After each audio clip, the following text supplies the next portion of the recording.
Hello வணக்கம். Today நம்ம என்ன செய்ய போகிறோம்னா மரவள்ளி கிழங்கை வச்சு டீ டைமுக்கு ஒரு பலகாரம் செய்ய போகிறோம். சரிங்களா? வாங்க எப்படி செய்யுதுன்னு பார்க்கலாம்.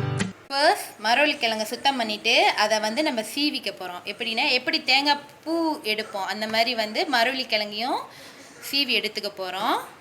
பாருங்கள், இந்த மாதிரி சுத்தம் பண்ணிக்காச்சு. இப்போ நம்ம துருவ போகிறோம். சரிங்களா? தேங்காய் பூ மாதிரி துருவ போகிறோம். நான் துருவிட்டு காட்டுறேன். பாருங்கள், நல்லா துருவிக்காச்சு. சரிங்களா? இப்போ பார்த்தீங்கன்னா இதில் தண்ணி தான் இருக்கும்.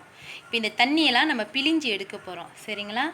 இட்லி அவிக்கிறதுக்கு நம்ம துணி வச்சுருப்போம் பார்த்தீங்களா, அந்த மாதிரி ஒரு துணியில் இப்போ தண்ணி இல்லாமல் நம்ம பிழிஞ்சு எடுக்க போகிறோம். வாங்க எப்படி செய்து பார்க்கலாம். பாருங்க, இந்த மாதிரி நம்ம இட்லி அவிப்போம்ல அந்த துணி எடுத்து கொஞ்சம் கொஞ்சமாக பிழிஞ்சு எடுத்துக்க போகிறோம். இப்போ நம்ம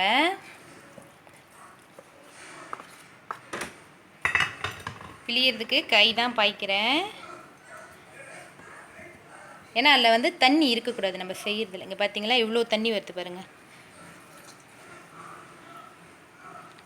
இந்த மாதிரி எல்லாத்தையும் பிழிஞ்சு ஓகே. இதை பாருங்கள், இந்த மாதிரி டைமில்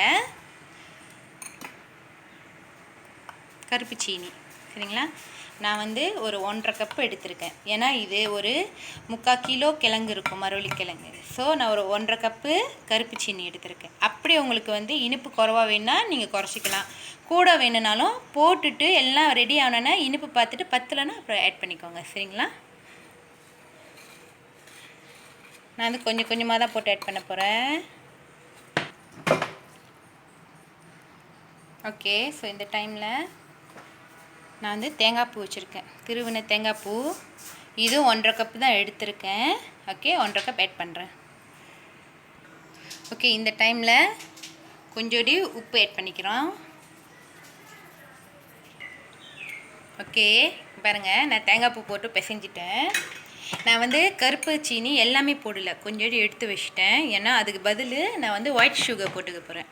சம்டைம்ஸ் ஓவர் கருப்பு சீனி போட்டோன்னா பலகாரம் வெந்தான்னு பார்த்தா கருப்பாக இருக்கிற மாதிரி இருக்கும். ஸோ நான் ஒயிட் கலர் சீனி ஒரு 2 டேபிள் ஸ்பூன் கலந்துக்க போகிறேன். உங்களுக்கு வேணும்னா நீங்கள் போடலாம், இல்லைன்னா போட தேவையில்லை. உங்களுக்கு ஏற்ற மாதிரி இனிப்பு பார்த்துக்கோங்க. பாருங்கள், எல்லாத்தையும் நல்லா மிக்ஸ் பண்ணியாச்சு.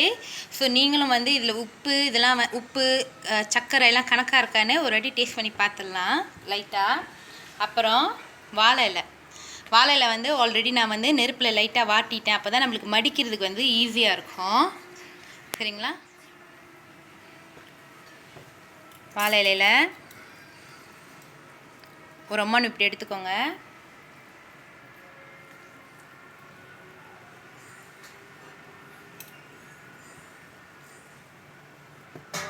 இந்த மாதிரி வச்சு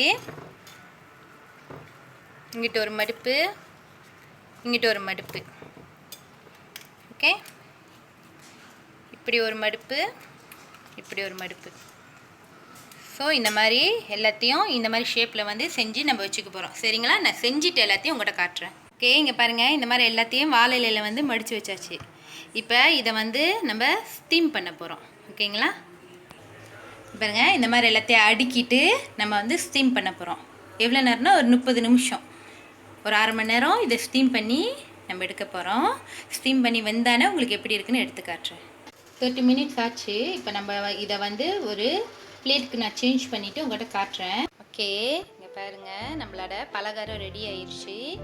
சுட சுட நம்ம பலகாரம் இனிப்பு பலகாரம் ரெடி ஆயிடுச்சு. மரவள்ளி கிழங்குல செஞ்ச ஒரு ஈஸியான பலகாரம். ஈவினிங் டைமு டீ டைமில் பசங்களுக்கு செஞ்சு கொடுத்தீங்கன்னா நல்லா விரும்பி சாப்பிடுவாங்க. இதே மாதிரி நீங்களும் செஞ்சு பார்த்துட்டு எப்படி இருக்குன்னு சொல்லுங்கள். எங்கள் ஃபுட் பிடிச்சிருந்தா எங்கள் சேனலை லைக் பண்ணுங்கள், ஷேர் பண்ணுங்கள், சப்ஸ்கிரைப் பண்ணுங்கள். கூடவே சைட்டில் இருக்கிற பெல் பட்டனை கிளிக் பண்ணுங்கள்.